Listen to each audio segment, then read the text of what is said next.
Welcome back to Tiyasha's world. আজকে চলে এসেছে একটা নতুন ভিডিও নিয়ে। আজকে করব কাতলা মাছের মাথা দিয়ে কচুর শাক, আর করব একটা চিকেনের নতুন রেসিপি। বেসিক্যালি চিকেন কষা একটু অন্যরকম করে, তো লেটস ডু ইট।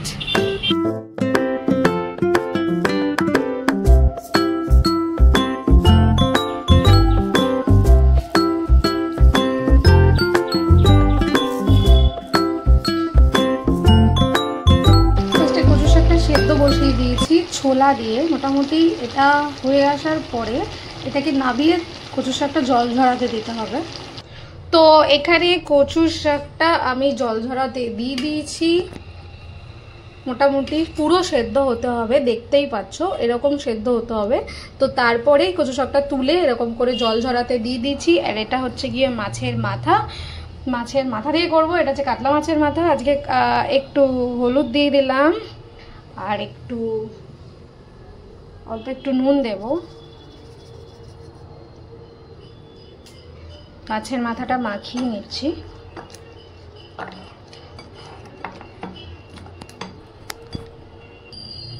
মাছের মাথাটা মাখানো হয়ে গেছে।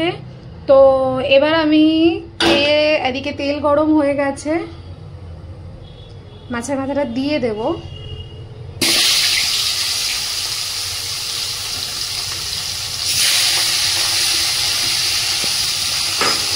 এটা হোক, বাকি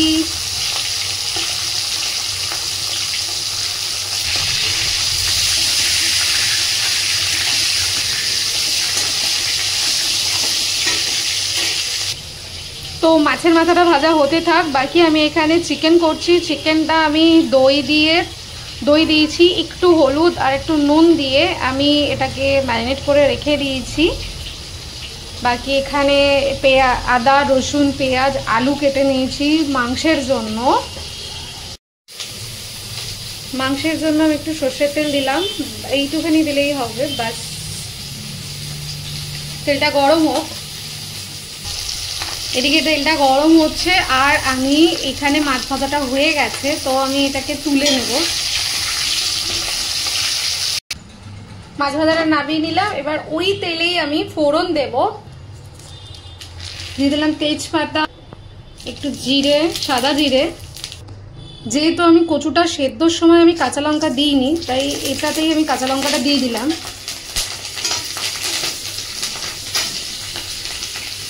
বাকি মাংসের তেলটাও গরম হয়ে গেছে। এতে একটু জিরে ফোড়ন দিলাম আর দেবো একটু গোটা গরম মশলা। আমি স্পেশালি একটু চিনি দিই, প্রেফার করি চিনি দেওয়া ফোড়নে, তাতে কি হয় স্বাদটা একটু ভালো আসে। আর দিলাম একটু শুকনো লঙ্কা।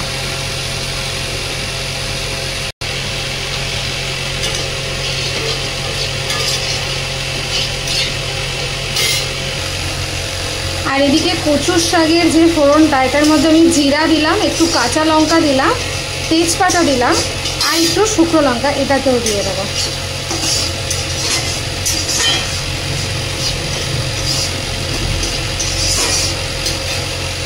এবার আমি কচুর শাকটা দিয়ে দেবো।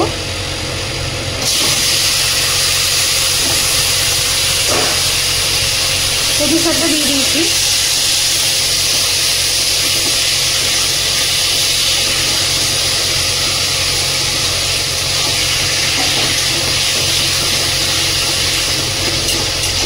কচু শাকটা খালি নাড়িয়েই যেতে হবে বেসিক্যালি, জানো তো, আর কিছুই না। এটা নাড়াতে এরভাবে হবে।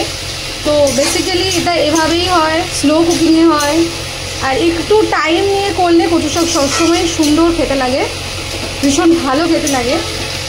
তো এদিকে এটা হোক। আর এদিকে আমার তেল গরম হয়ে গেছে। এখানে আমার তেল ফোড়নে এগুলো আমি মাংসের তেল ফোড়ন দিয়ে দিয়েছি। দিলাম আমি হচ্ছে গিয়ে কাঁচা শুকনো লঙ্কা দিয়েছি, আর দিয়েছি গোটা গরম মশলা, আর দিয়েছি একটু জিরে, আর দিলাম চিনি। তোমরা চিনি দিতেও পারো, নাও দিতে পারো। যারা চিনি খেতে ভালোবাসো না তারা নাও দিতে পারো, বাট আমি চিনিটা দিলাম, আমি প্রেফার করি তাই। বাকি এখানেও আমি মাংসটা দিয়ে দেবো।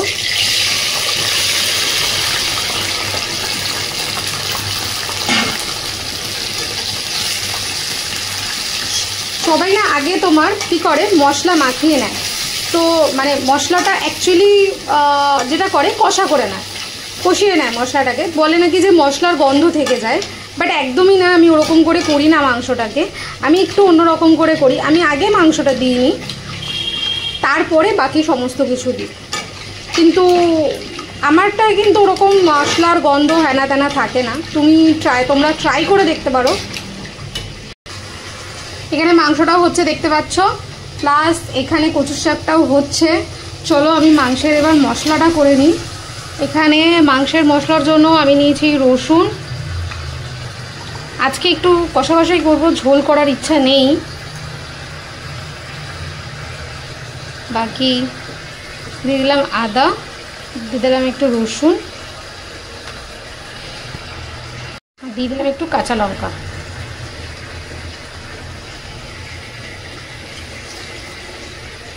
দিলাম একটু কাঁচা লঙ্কা। তো আদা, রসুন আর কাঁচা লঙ্কা এই তিনটে জিনিসই দিলাম, বাকি আমি মাংসতে আজকে কিচ্ছু দিচ্ছি না। তো মশলাটা আমি পেস্ট করে নিয়েছি, পেস্ট করে নিয়ে চলে এসেছি।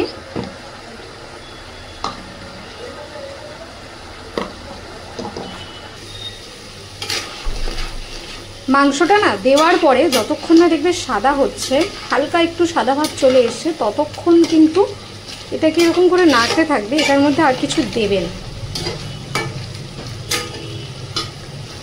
তো দেখো মাংসটা মোটামুটি সাদা হয়ে গেছে, 5 মিনিট মতো একটু তেলে দেওয়ার পরে নাড়লেই দেখবে এরকম হয়ে যাবে। ঠিক এরকম সময় পেঁয়াজগুলো দিয়ে দেবে।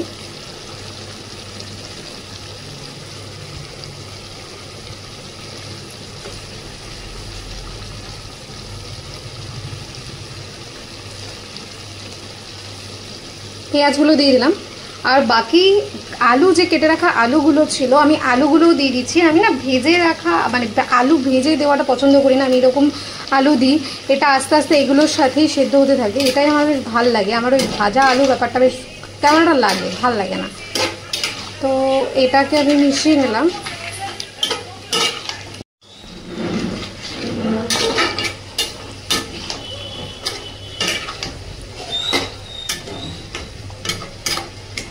এটা হোক, এটা কিছুক্ষণ এরকমভাবেই হবে, দেখবে পেঁয়াজগুলো পুরো নরম হয়ে এসছে, এটা হতে থাক। এদিকে দেখো কচুটাও মোটামুটি গলে এসছে, তো আমি একটু হলুদ দিয়ে দেবো এটার মধ্যে।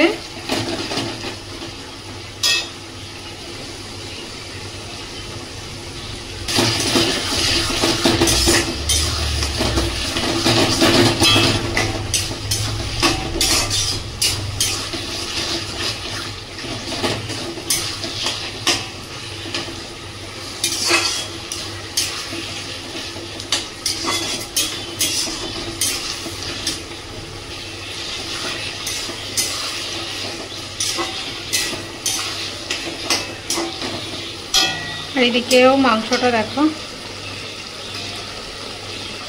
ফুটছে, এটা ফুটুক। মাছের মাথাগুলো দিয়ে দিলাম, আরেকটা আছে দিয়ে দিচ্ছি। মাছের মাথাগুলো দিয়ে দিলাম, তো ভেঙে দিতে হবে।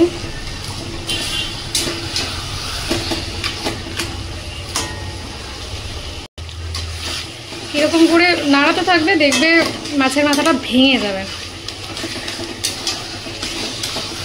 তবে এখানে একটা কথা বলে রাখি, অনেকে মাছের মাথার যে আষ্টে গন্ধ এটা পছন্দ করে না, তো তার জন্য কি করতে হবে না, তোমাকে ভালো করে মাছের মাথাটা আগে ভেজে নিতে হবে। মাছের মাথাটা যদি ভালো করে একটু ভেজে নাও, দেখবে ওই আষ্টে গন্ধটা না আর থাকে না।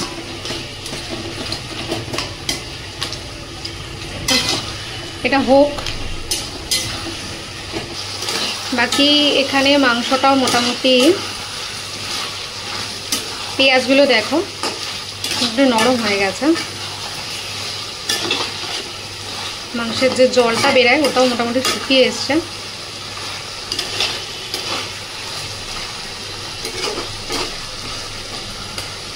তো ওই পেস্টটা, আদা রসুনের যে পেস্টটা, আদা রসুন আর কাঁচা লঙ্কা, ওটা দিয়ে দিলাম।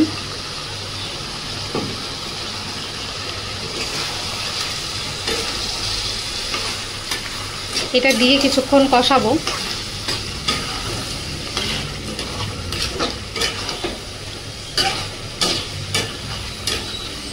কাশ্মীরি লঙ্কার গুঁড়ো দিয়ে দিলাম।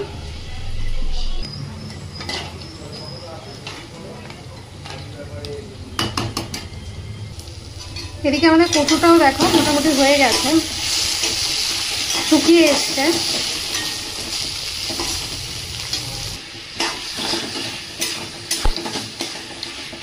শুকিয়ে এসছে।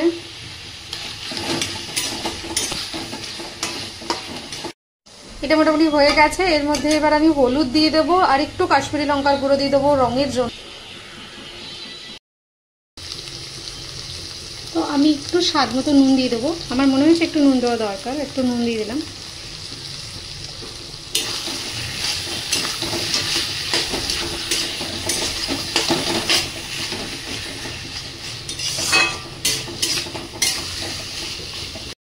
আর দিয়ে দেবো চিনি। কচুর শাকে না একটু বেশ ভালো করে চিনি না দিলে কচুর শাকটা খেতে ভালো লাগে না, এটা হচ্ছে মেন কথা।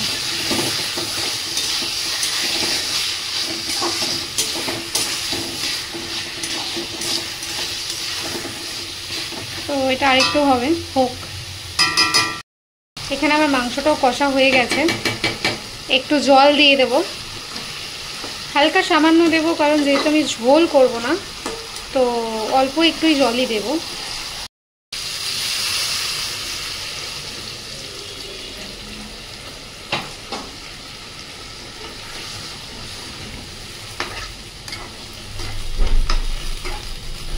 ঝোলটা শুকাক, একটু ঢাকা দিয়ে দেবো এটাকে আপাতত, যাতে একটু ভালো করে সেদ্ধ হয়।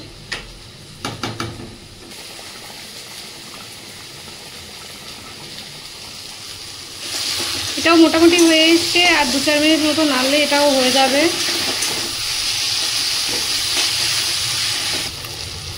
কখন বুঝবে যে এটা হয়ে গেছে? যখন দেখবে এটা একটা কালচে কালচে রং চলে এসছে, দেখো একটা কালচে কালচে রং চলে এসছে, যখন দেখবে যে একটা কালচে কালচে রং চলে এসছে তখনই বুঝবে যে এটা হয়ে গেছে। কচুর শাকটা আমার রেডি হয়ে গেছে।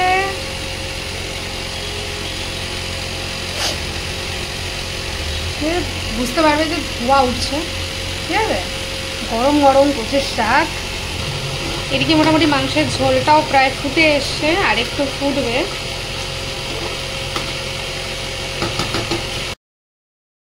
মোটামুটি শুকিয়ে এসছে ঝোলটা।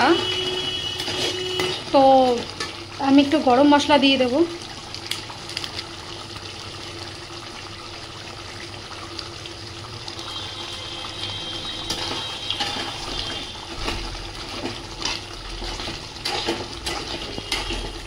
আর দিয়ে দেবো একটু সামান্য ঘি।